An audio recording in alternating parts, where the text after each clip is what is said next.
హరిర్నామై కేవలం కలవి నాస్తేవ రతిరస్య బహన్న. అంటే కలియుగంలో హరినామం తప్ప మరి సాధనం అంత శక్తివంతం కాదు.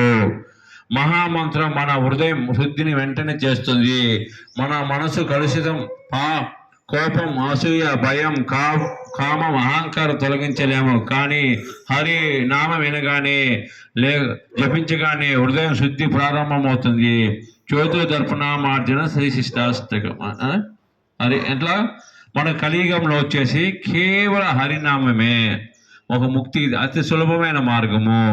ఇంకా దీని తర్వాత రథయాత్ర ఉంది. రథయాత్ర ఎందుకు చేస్తున్నారు, మీ ముందుకు ఎందుకు వచ్చేది, ఎంత పుణ్యం చేసుకుంటే అంత వచ్చింది, దాని గురించి ఒకసారి చెప్తాను అండి. ప్రభుజీ, పాప విముక్తి, మనసు శుద్ధి. మన గల్లీ లేదా ఇంటి ముందు జగన్నాథ రథం వెళ్తే ఆ ప్రాంతమే పవిత్ర క్షేత్రంలా మారుతుంది.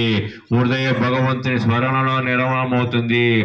గృహశాంతి, ఔశ్వర్యము. ఇంట్లో జగన్నాథ నామ సంకీర్తన జరిగితే కుటుంబంలో ప్రేమ, ఐక్యత పెరుగుతుంది. అనవసర కలహాలు తొలగిపోతాయి. ఆరోగ్యం, సుఖం, ఐశ్వర్యం లభిస్తాయి. వంశపారంపర్య పుణ్యము. ఈ సేవ ఫలితం కేవలం మనకే కాదు, మన పిల్లలకు, మన వంశానికి, తరతరాలకు చేరుతుంది.